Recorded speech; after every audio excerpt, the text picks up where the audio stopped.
Hey, what's going on, everybody? Welcome back to the channel. Today on this video, we're here in Knoxville, Tennessee at bassboatelectronics.com and Ultramarine. I've, of course, been working with bassboatelectronics.com for many years on the electronics side, but Ultramarine is a new, kind of new for Jason at least. Yeah. So he is the new owner of Ultramarine, and they are a certified MERCURY dealer.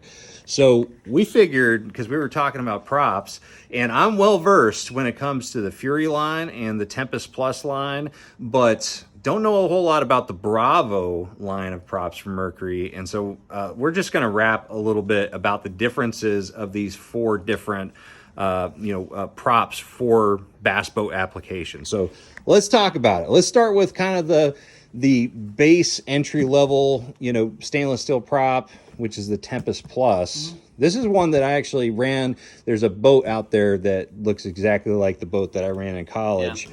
And I always ran these Tempest Plus. Yeah. Never, ever had any issues with these. These are like bulletproof. They are bulletproof. They're heavier. Well, I mean, that's generally your 3-blade prop. Mm-hmm. So these go all the way up to a 250 horsepower. But that's pretty much the max on that. And they do run really well all the way from a 150 up. So the Tempest is a really good prop. The main thing that we're seeing now is all these props are really good. The problem is how the boat is set up. And also how it's used.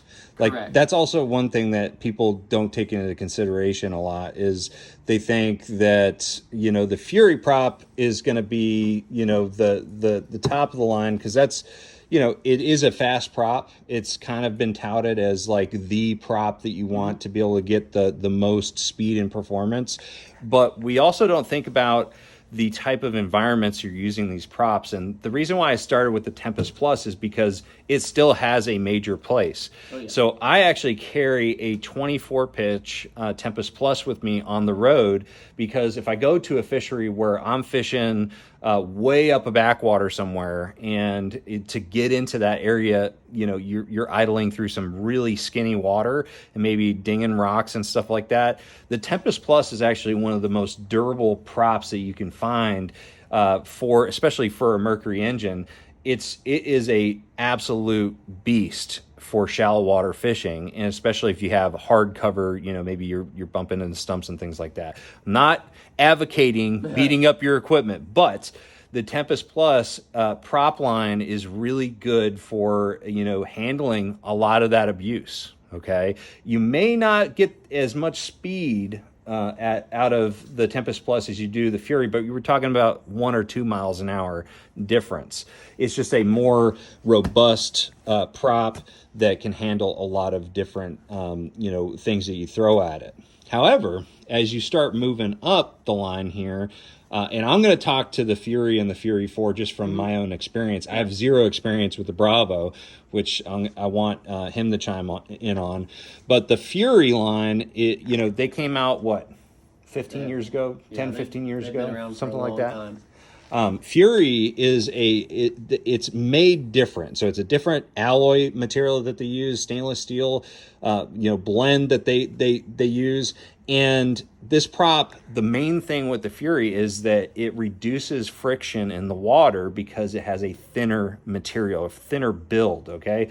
It's still very strong, but it's thinner overall, which allows you to really get every bit of speed out of your boat. And so the 3-blade Fury, the original Fury, is pretty much standard on bass boats nowadays. Most of the 250 V8 4-strokes that I get, I'm usually running the 23 pitch.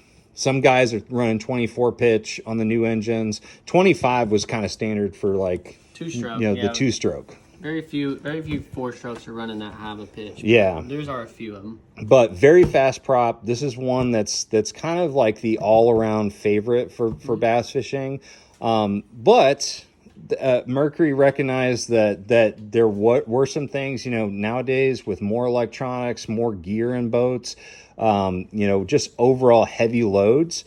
Fury 4 was introduced to really get the benefit out of a 4-blade prop where you get more lift. It's better for lifting heavier loads out of the water. And so if you're running a boat that's pretty heavy, maybe it's a 21 footer, and you've got full live wells, you tend to carry a lot of stuff, full gas tank, and also for rough water handling, being able to really navigate through some rough waters and some big seas. This is a prop. The Fury 4 is one that I switch to regularly when I go to the Great Lakes and fisheries like that, maybe even Sam Rayburn. Any of those fisheries that are big, wide, they get rough. The Fury 4 really does a great job at a couple of things in that regard. Number one, and something that not a lot of people talk about, but I think is a big key to running a 4-blade Fury, is the fact that it's almost like putting the brakes on. If you take your foot off the hot foot for a second, it really reduces your speed. And so that is a big key to being able to really navigate those big waves, is being able to slow down. If you kind of miscalculated things a little bit, having that resistance to be able to slow down a little bit is a big deal. And also just keeping the boat out of the water more allows you to navigate over those big waves pretty good. So Fury 4, my choice for big water and just rough waves in general. This is a really good one. But tell me about the Bravo series. Yeah, the Bravo's quickly becoming our best-selling prop. Really? Absolutely. Whoa. I think there's you're seeing a couple main characteristics that we're seeing. So obviously the Tempest and Fury have been around for a long time. Those are going to be your staple product. In the 3-blade, the main thing we're seeing now is with the 4-stroke. So there's tons of different Bravo props. Mm-hmm. They have an XS and they have an FS, and essentially, in short, they're made differently, but the FS is for your 4-strokes. So your 4-strokes, this is what I'll call the secret recipe, that this prop is outperforming any other prop. Now, obviously, we have to play with pitch and the customer to get it dialed in the way they want it. But on the Bravo FS series, it's a 4-blade, so your handling is going to be a lot better. So it's a lot easier to drive, especially performance-wise. And the main thing on the secret recipe is a 4-stroke and having lithium in the back. Obviously, anybody who's in bass fishing, lithium is pretty much taken over as far as power demands go. And the whole boat setup is just dramatically changed from taking all that weight out, putting lightweight in. There's no, that's a whole can of worms that you can go round and round. So what we're seeing is, what it'll do is when you take that weight out of the back of the boat, the whole dynamic of that boat is basically running real flat. And when it's running real flat, you got a lot of drag. So, I would argue the fact the less weight you're getting on plane, the more efficient it is. But again, it's such a dramatic change in boat setup. We're able to put this prop on and get that lift back out of it and see the performance of a 3-blade. So we're not losing any speed. We're actually, for most part, we're gaining speed on it.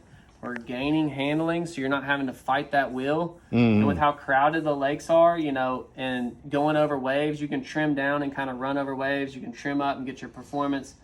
Boat handling, overall speed, heavy loads, the whole, I'll say the normal boat industry, this prop is outperforming these other ones.